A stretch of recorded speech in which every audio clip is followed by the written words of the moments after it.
एक ऐसी फिल्म जिसके रिलीज होने से पहले फिल्म के निर्देशक, फिल्म का खलनायक और खलनायक की बीवी एक ज्योतिषी के पास गए थे। लेकिन उस ज्योतिषी ने जो भविष्यवाणी की वो बाद में ऐसे सच साबित हुई कि पूरी फिल्म इंडस्ट्री हैरान रह गई।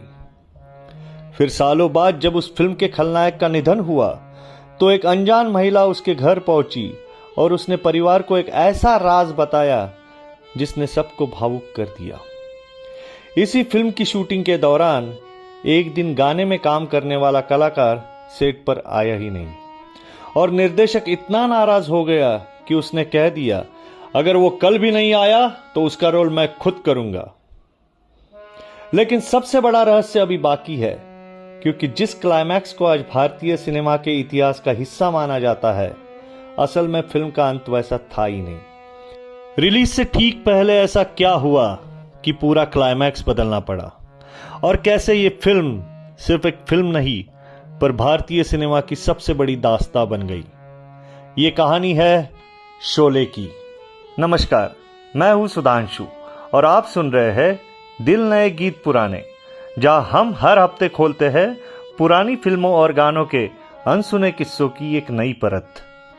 शाम का वक्त था। बेंगलोर में मशहूर tarot card reader Dolores Pereira अपने ऑफिस में बैठी थी।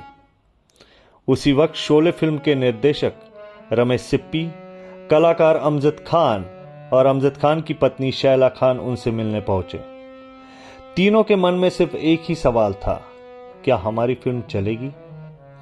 डोलोरस ने टैरो कार्ड्स खोले और कुछ पल बाद अमजद खान की तरफ देखकर बोली, ये इंसान इंडस्ट्री के शिखर पर पहुंचेगा और ये फिल्म सुपर डुपर हिट होगी। लेकिन उस समय किसी को इस बात पर यकीन नहीं हुआ, क्योंकि फिल्म बनाने में बहुत अड़चनें आ रही थी। फिल्म लेट हो रही थी, बजट बढ़ रहा था और इंडस्ट्री में कई लोग उसे बहुत रिस्की फिल्म मान रहे थे। लेकिन वक्त ने साबित किया कि डोलोरस सिर्फ भविष्य नहीं पढ़ रही थी, वो भारतीय सिनेमा का इतिहास देख रही थी। फिल्म रिलीज हुई और 5 सालों तक सिनेमाघरों में चलती रही। उसने सिर्फ रिकॉर्ड नहीं तोड़े, बल्कि हिंदी सिनेमा को 2 युगों में बांट दिया, शोले पूर्व युग और शोले पश्चात युग। लेकिन सबसे दिलचस्प बात यह है कि जिस अभिनेता को डोलोरस ने भविष्य का सुपरस्टार बताया था, वो इस फिल्म के लिए पहली पसंद था ही नहीं। असल में गब्बर सिंह का किरदार पहले डैनी डेंजोंगपा को ऑफर किया गया था, लेकिन शूटिंग की डेट्स की टकराव के वजह से उन्हें यह फिल्म छोड़नी पड़ी। अब सबसे बड़ा सवाल था, गब्बर बनेगा कौन? तभी एक अभिनेता का नाम सामने आया, एक ऐसा अभिनेता जिसे इंडस्ट्री में बहुत कम लोग जानते थे, जिसकी आवाज अलग थी और जो पारंपरिक खलनायक जैसा नहीं दिखता था। वो अभिनेता था अमजद खान। ऐसा कहते हैं कि शुरुआती स्क्रीन टेस्ट देखकर कुछ लोग संतुष्ट नहीं थे, लेकिन रमेश सिप्पी ने जोखिम ली और वही अभिनेता आगे चलकर भारतीय सिनेमा का सबसे खौफनाक खलनायक बन गया। जब पहली बार पर्दे पर गूंजा कि इतने आदमी थे, तो सिर्फ एक डायलॉग नहीं जन्मा था, भारतीय सिनेमा का सबसे बड़ा खलनायक पैदा हुआ था। लेकिन सबसे हैरान करने वाली बात यह है कि पर्दे पर जिस इंसान से पूरा देश डरता था, असल जिंदगी में वो बिल्कुल अलग था। अमजद खान बेहद नरम दिल इंसान थे और बच्चों से बहुत प्यार करते थे। उनके निधन के बाद एक महिला उनके घर पहुंची और उसने परिवार को बताया कि उसका स्पेशल चाइल्ड कभी मुंबई से गायब हो गया था। पूरी तरह से टूट चुकी उस महिला की मदद अमजद खान ने की। अमजद खान ने पुलिस विभाग में अपने संपर्कों का इस्तेमाल किया और आखिरकार उस बच्चे को हैदराबाद में ढूंढ निकाला और उसे वापस उसके परिवार तक पहुंचाया। महिला ने जाते जाते सिर्फ एक बात कही, दुनिया भले ही उन्हें गब्बर सिंह के नाम से जानती हो, लेकिन हमारे लिए तो वो एक फरिश्ता थे।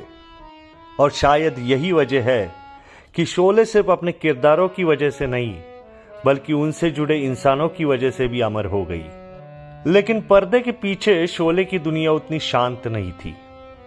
फिल्म की शूटिंग के दौरान कई ऐसे किस्से हुए जो आगे चलकर बॉलीवुड के मशहूर किस्से बन गए।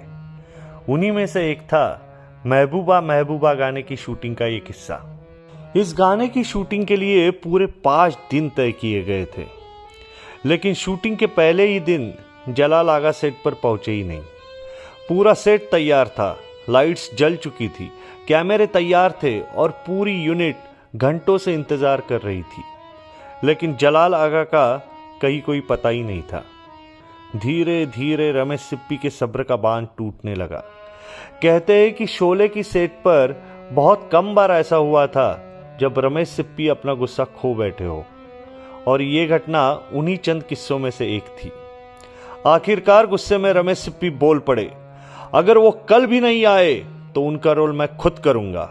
हालांकि अगले ही दिन जलाल आगा शूटिंग पर पहुंच गए और उसके बाद जन्म हुआ उस गाने का जो आज भी लोगों को सीधे शोले की दुनिया में ले जाता है।